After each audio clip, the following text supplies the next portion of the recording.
안녕하세요. 3년 연애 끝에 얼마 전 결혼을 했는데 결국 이혼을 결심한 30대 여성입니다. 저도 남들처럼 사랑하는 사람과 가정을 꾸리고 저랑 남편 반반씩 닮은 아이를 낳고 그렇게 평범한 가정을 꾸리고 싶었는데 인생이 참으로 쉽지가 않네요. 남들이 미리부터 시댁 식구들 만나봤자 좋을 거 없다고 해서 남편한테 프로포즈를 받고 나서야 시댁 식구를 만나기 시작했거든요. 그런데 생각해보면 그게 오히려 문제였나 싶기도 해요. 진작에 이상한 집구석인 걸 알았더라면 괜히 제 인생에서 3년이란 시간을 남편과 낭비할 이유도 없었을 테니까요. 남편하고는 지인의 소개로 만났어요. 다만 처음부터 남녀 사이로 연애나 결혼을 목적으로 두고 만났던 건 아니고 제가 당시 취미생활이 하나도 없어서 이것저것 시도를 해보는 중이었거든요. 그런데 지인 중 한 사람이 그 얘기를 듣더니 자기가 아는 사람이 사진을 정말 잘 찍는다면서 한번 그 사람한테 배워보는 게 어떻겠냐는 거예요. 그래서 얼떨결에 남편을 소개받았습니다. 하지만 솔직히 남편의 사진 실력은 제 기대 이하였어요. 못 찍는 건 아니었지만 우와 대단하다 소리가 나올 정도는 아니었거든요. 그런데 사진 실력과는 별개로 남편하고 말이 잘 통했어요. 소위 쿵짝이 잘 맞았다고 해야 할까요? 그래서 사진을 핑계로 남편이 저에게 먼저 데이트 신청을 했고 저는 못 이기는 척 그런 남편과 약속을 잡았죠.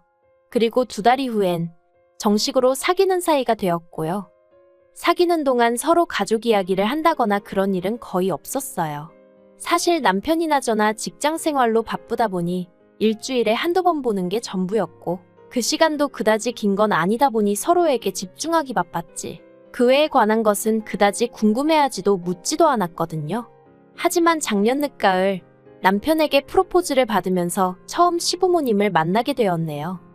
시부모님에 대한 첫인상은 솔직히 그다지 좋을 것도 나쁠 것도 없었습니다. 일단 제 스스로가 워낙에 긴장을 많이 했던 탓에 제가 어떻게 보일지 대답은 잘하고 있는 건지 그쪽으로만 신경이 쓰였거든요. 다만 어머님 아버님 2분 사이가 그다지 좋은 것 같지는 않대요. 그리고 역시나 제 예상대로 집에 돌아오는 길에 남편이 말하길 실은 아버님이 젊은 시절 어머님 속을 많이 썩이셨답니다. 사업도 3번이나 망하셨고 그 와중에 바람까지 펴서 어머님이 마음고생을 많이 하셨다는 거예요. 이미 다 지난 과거라며 별일 아니라는 듯 이야기를 하는 남편에게 차마 놀랐다는 반응을 보일 수가 없어 짐짓 저도 그렇구나 하고 아무렇지 않은 척은 했지만 솔직히 당황스러웠던 게 사실이에요. 아들은 결국 아버지를 닮게 돼 있다는 말도 생각나고 하지만 그때는 그래도 제 눈에 콩깍지가 씌어있기도 했고 그간 지켜본 남편은 절대 그럴 사람은 아니라는 믿음이 있었거든요. 그래서 당황스러웠던 마음도 잠시 이내 별일 없었던 듯 결혼 준비를 이어나갔죠. 상견례는 제가 시댁에 인사를 드리고 온 뒤 1달 반 만에 이루어졌습니다. 장소는 시댁과 저희 집 중간에 위치한 한정식집이었고요. 원래는 호텔 중식당에서 하려고 했는데 시부모님께서 장소가 저희 집에서 더 가깝다는 이유로 기분 나쁜 티를 내셔서 그냥 중간에 위치한 그저 그런 한정식집에서 할 수밖에 없었네요. 게다가 상견례가 시작되고 얼마 되지 않아 서로 가벼운 대화가 오가기도 전에 시부모님께서 다짜고짜 저희 집에선 얼마나 지원해 주실 수 있냐고 한 2억쯤 가능하냐고 물으시대요. 어차피 오갔어야 할 대화이긴 했지만 그래도 뭐랄까 별로 보기에도 듣기에도 좋진 않았죠. 아무튼 아버님이 자꾸 2억 이야기를 하셔서 친정아버지가 그럼 우리도 2억을 해주겠다고 그렇게 얘기가 마무리되었어요.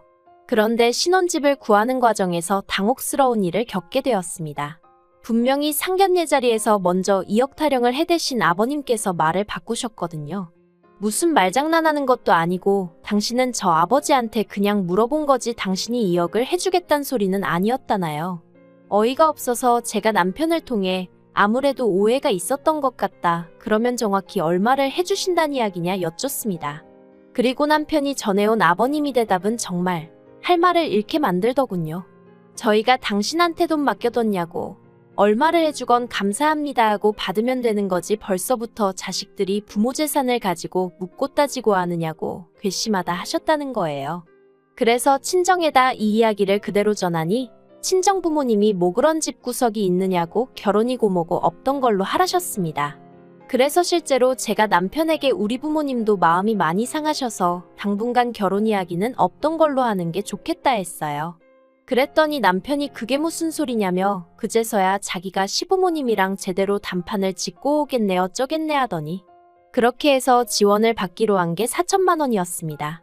솔직히 시부모님 말씀대로 4천만 원을 해주시건 400만 원을 해주시건 그저 고맙습니다 하고 받는 게 틀린 말은 아니죠. 시부모님 두 분이 열심히 고생하셔서 번 돈이니 저나 남편이 결혼을 핑계로 무조건 요구해서는 안 되는 거고요. 하지만 시부모님이 돈을 빌미로 저나 저희 부모님을 대하는 과정에서 마음이 많이 상했던 게 사실이에요. 그래도 다행이라고 해야 할지 친정 부모님께선 원래 해주신다던 2억 그대로 지원해 주시겠다 하셨습니다. 사위가 얼마나 예뻐서도 아니고 사돈한테 잘 보이자고 그런 건 더더욱 아니고 하나뿐인 딸. 제가 고생하는 게 보기 싫어 해주시는 거라 하셨어요. 그리고 그런 저희 부모님 앞에서 남편은 제대로 고개를 들지 못했죠. 하지만 여기서 끝이었으면 얼마나 다행이었을까요? 문제는 그나마 주시기로 한 4천도 이 핑계 저 핑계를 대시며 안 주시는 거죠. 나중엔 말씀하시기를 저희 잔금 치르기로 한 날 하루 전에 주시겠다더니 막상 당일이 되어 연락을 드리니 이번엔 또 배탈이 나서 은행에 못 가고 계신다대요. 그리고 남편도 답답하고 하니까 그럼 어떡하냐고 볼멘 소리를 한 모양이던데 그걸 빌미로 막대 먹었다고 끝까지 돈을 안 주셨어요. 그리곤 며칠 뒤 말씀하시기를 어차피 그 돈 없이도 잔금 잘 치르고 하지 않았냐며 그땐 저희가 너무 괘씸해서 주기 싫으셨답니다. 그리고 이제 어느 정도 상황이 해결이 되었으니 그 4천을 1억으로 불려서 다음에 이사 갈 때 주시겠다는 약속을 하시더라고요. 당연히 믿음이 갈 리가 없었죠. 그래도 제가 파혼을 하지 않았던 이유는 딱 하나였어요. 매번 그럴 때마다 남편이 정말 죽을 듯이 저에게 미안해했거든요. 자기가 중간에서 역할을 제대로 못한 탓이다. 자기도 자기 부모님이 저렇게 쉽게 말을 바꾸시는 분들인 줄은 몰랐다. 어쨌든 미안하다. 그리고 저희 친정부모님한텐 또 엄청나게 깍듯하기도 했어요. 사실 저희 친정아버지가 저를 무척 예뻐하시긴 하셨지만 늘 아들 하나 있었으면 하시는 걸 알고 있었거든요. 그런데 남편이 나름대로 싹싹하게 저희 아버지 기분도 맞춰드리려고 하고 그런 모습을 보니까 저도 어머님 때문에 화가 나고 속이 상해도 모진 소리는 못하겠더라고요. 그리고 저희 아버지도 저한테는 남편 부모님이 이상하다며 욕을 하실지언정 자식이 부모를 선택한 것도 아니고 저희 시부모님이 그 모양인 게 남편 잘못은 아니지 않냐 하시며 정작 남편한테는 싫은 소리 한마디 안 하시대요. 아무튼 그래서 결국 어찌저찌 결혼까지 하게 되었죠. 그런데 이달 초에 있었던 아버님 생신을 계기로 결국 남편과 헤어지기로 마음을 먹었습니다. 이걸 어디서부터 어떻게 말을 꺼내야 하나 싶은데 사실 아버님 생신을 앞두고 남편한테 보통 어떻게 축하를 하냐고 물어봤었는데 그 내용이 충격적이었어요. 저는 그냥 가족끼리 모여서 식사하고 선물 주고받고 뭐 그 정도 생각하면서 올해 음식 정도는 내가 하면 되려나 싶었거든요. 그런데 그게 아니라 매년 아버님 생신이 되면 아버님 형제분들이 전부 다 시댁으로 모인다는 거예요. 그리고 그 많은 손님 대접은 전부 어머님이 하신다고요. 그래서 제가 남편더러 그러면 어머님 생신 때는 아버님이 그렇게 챙겨드리냐? 어머님 형제분들이 다 오시는 거냐 하니까 약간 허점을 찔린 듯한 표정을 짓더니 그건 아니고 아버님 생신 때만 그렇게 한다는 거예요. 좀 황당하더라고요. 그래도 뭐 평생을 그렇게 해왔다 하고 어머님이 별 말씀 없으시다 하니 제가 이러쿵저러쿵 할 건 아니다 싶어서 더 말은 안 했지만요. 그런데 남편이 말이 나왔으니 말인데 이제 어머님 대신 제가 아버님 생신을 그렇게 챙겨드리면 좋을 것 같다는 거예요. 그래서 제가 싫다고 했습니다. 어머님이야 어머님 남편이니까 그렇게 해드렸는지 몰라도 나는 그렇게까진 못한다고요. 그랬더니 남편이 이내 또다시 당황한 표정을 하더니 그러면 저더러 어머님이랑 얘기를 한번 해보라는데 도대체 뭘 이야기를 해보라는 건지 아무튼 더는 왈가왈부하기 싫어서 일단 알겠다고 하고 넘겼네요. 그리고 아버님 생신을 이틀 앞두고 어머님께서 전화를 해오셨습니다. 저더러 아버님 생신인 건 아냐 그러시길래 안다고 했더니 그런데 어째서 가타부타 말이 없냐 하시더라고요. 그래서 제가 남편하고 상의하셔야 하는 거 아니냐고 물었어요. 사실 그렇잖아요. 아버님 생신이면 어머님하고 아들인 저희 남편이 상의를 하면 될 일이지. 남편을 건너뛰고 저랑 무슨 이야기를 하시고 싶으시단 건지. 게다가 아버님 생신인 걸 제가 안다고 제가 먼저 무슨 얘기를 하겠어요. 가뜩이나 남편한테 들은 이야기도 있는데. 아무튼 제가 그렇게 나가자 어머님이 남자애가 뭘 알겠냐고 걔랑 얘기를 하겠냐면서 저더러 내일 출근하지 말랍니다. 회사에는 아파서 못 간다고 하든 어쩌든 이야기를 잘하고 시댁으로 오라는 거예요. 시댁에 와서 토요일 아버님 생신상에 차릴 음식을 같이 좀 하자고요. 황당해서 잠깐 말문이 막혔지만 제가 그렇게는 못한다고 했습니다. 제 도움이 정말 필요하다 하시면 토요일 아침에 갈 수 있도록 노력은 해보겠지만 회사까지 빠져가면서 그렇게는 못한다고요. 그리고 문득 든 생각이 정 도움이 필요하시면 남편한테 얘기해보시라고 했어요. 남편이야말로 자기 아버지 생신인데 어머님이 그 정도로 도움이 필요하다시면 연차라도 내야 하지 않겠냐고요. 그랬더니 어머님이 뜬금없이 저더러 친정에서 그렇게 배웠냐입니다. 친정까지 들먹이시는데 저라고 좋은 소리가 나갔겠어요? 그래서 저희 친정에선 부모님 생일상 때문에 자식더러 회사 못 가게 하는 적이 없어서 배우고 말고 할 게 없었다고 했죠. 그리고 결국 이튿날 저는 시댁 대신 회사에 갔어요. 그랬더니 남편도 서운한 티를 팍팍 내더라고요. 점심시간에 통화를 하는데 자기가 어머님이랑 통화를 했는데 혼자 음식하시느라 정신이 없으시더라. 날도 더운데 정말 고생하시는 것 같다. 제가 도와드렸으면 정말 좋아하셨을 거다. 듣다가 너무 짜증이 나서 제가 남편더러 그러니까 당신이 총대 메고 나서서 이런 거 이제 하지 말자고 말씀드리라고. 무슨 형제분들까지 다 불러서 생신 축하를 받으시냐고. 어머니 고생하시는 거 안 보이냐고. 아들로서 그 정도 말은 할 수 있지 않냐 했어요. 그랬더니 남편이 제가 자기 아버지를 몰라서 그렇다면서. 모르긴 뭘 몰라. 자기가 사업 망하고 바람피고 어머님한테 개차반이라고 다 말해줘 놓고. 물론 그 소리를 입 밖으로 내진 않았지만요. 그리고 아버님 생신당일이었어요. 1시부터 점심 식사라고 하셨지만 그래도 혼자 고생하셨다는 말이 마음에 걸려서 오전 10시쯤 시댁에 도착을 했어요. 그랬더니 어머님이 뭐 이렇게 일찍씩이나 왔냐면서 한껏 빈정거리시대요. 거기서 저도 마음이 많이 상했죠. 그런데 뒤이어 느지막이 기상하신 아버님께서 저를 보시곤 내년부턴 군소리 말고 네가 차려라 하시는 거예요. 그래서 제가 남편을 쳐다봤습니다. 내심 남편이 무슨 말이라도 해주길 바랬거든요. 어제 서로 나눈 얘기도 있었으니까요. 그런데 남편이 자긴 아무것도 모른다는 식으로 먼 산만 보고 있는 게 아니겠어요? 어이가 없어서 아버님한테 저는 못한다고 했습니다.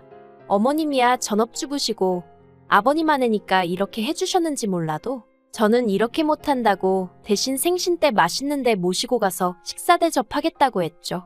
하지만 이내 말은 똑바로 해놔야지 싶어서 형제분들은 빼고요라고 덧붙였습니다. 까놓고 매해 무슨 잔치 해드릴 일 있나요? 아무튼 저도 마음이 상했지만 저 때문에 어머님 아버님도 마음이 상하신 게 눈에 보이대요. 솔직히 제가 뭘 잘못했다는 생각은 안 들었지만 그래도 어째서인지 죄송스러운 마음이 들긴 했고요. 그래서 그때부턴 나름대로 싹싹하고 빠릿빠릿하게 움직이면서 분위기에 맞춰드리고 있었어요. 그런데 어느덧 아버님 형제분들 오시고 술도 한두 잔 들어가자 아버님이 대뜸 요새 장사치들이 얼마나 돈을 더럽게 버는지 아냐입니다. 장사하는 인간들이 하는 말은 하나 믿을게 못 된다면서 오죽하면 장사꾼 똥은 개도 안 먹는다는 소리를 하시는 거예요. 게다가 뭘 하셨더라. 장사하는 놈들은 돈밖에 몰라서 자식 교육은 나 몰라라 하더라. 내가 아는 누구도 자식 새끼가 싸가지가 있네 없네. 그러면서 슬며시 저를 보시는데 아, 나들으라고 하시는 말씀이구나 싶은 게 저희 친정부모님이 두 분 다 동대문 상가에서 30년째 장사를 하고 계셨거든요. 그리고 결국 저랑 남편 결혼할 때 시댁에서는 한 푼도 안 해주셨고 저희 친정에서 다 해주셨잖아요. 하지만 맹세컨대 그걸로 저나 저희 부모님이 시부모님한테 생색 한번 제대로 낸 적 없는데 아무튼 그러면서 괜히 이재성 씨를 들먹이셨습니다. 당신들은 뼈대 있는 가문이지만 옛날부터 특이한 성씨들은 죄다 천한 성씨라면서 그리고 장사치들이 그 처한 성씨를 쓴다는데 제 성씨가 진짜 특이한 성씨거든요. 정말이지. 점점 열이 뻗치는 게 더는 못 참겠더라고요. 그래서 아버님한테 그만 좀 하시라고 한마디 했어요. 그리곤 에라 모르겠다 싶어서 요새도 누가 사람 성씨 따지고 그러냐고. 요샌 다 재산 따지고 인품 본다고. 저도 재산이나 따지고 인품이나 볼걸. 그걸 안 본 게 너무너무 후회가 된다 하곤 뒤도 안 돌아보고 제 집만 챙겨서 뛰쳐나왔습니다. 그러자 남편이 불이 나게 쫓아와서는 그래도 이렇게 가면 어쩌냐면서 앞으로 시부모님을 어떻게 보려고 그러냐대요. 그래서 안 보려고 그런다고 소리를 질렀죠. 내가 너 뭘 보고 결혼한 건지 착하디 착한 마음씨? 그 그것도 생각해보니 죄다 헛소리라고 아주 그냥 되는 대로 저도 막 내뱉은 것 같아요. 너무 성질이 나니까 말이 되나 안 되나 따질 새도 없었거든요. 그래서 결국 이튿날 남편한테 이 결혼 없던 걸로 하자 했어요. 다행히 혼인신고는 서류 작성까지 다 끝내놓고 같이 가서 신고할 시간이 여의치가 않아 못하고 있었는데 저희 조상님이 도우셨다 싶대요.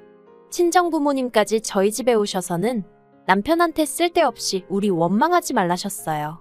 그리고 시부모님한테도 전화하셔서 장사치니 뭐니 이상한 소리 하지 말고 나이가 많은 것도 아닌데 어디 가서 돈이라도 벌라고 아들 하나 장가 보내면서 부모가 돼서는 쪽팔리지도 않았냐고 한마디 하셨다네요. 진짜 양반 집구석이면 이런 경우 없는 짓거리 하겠냐면서요. 그리고는 뭐 결국 아버님하고 저희 친정아버지하고 서로 쌍욕하시면서 싸우신 것 같은데 저희 친정아버지 표정이 밝으신 걸로 봐서는 제가 걱정할 일은 없는 것 같습니다. 아무튼 이렇게 몇 달 만에 결혼 생활 종치고 나니까 여러 가지로 회의감도 들고 사람들 보기도 민망스럽고 정신이 없네요. 시간이 좀 걸리긴 하겠지만 그래도 더 깊은 수렁으로 빠지기 전에 발을 뺐다는 사실을 떠올리며 힘내서 이 시간도 견뎌봐야겠죠.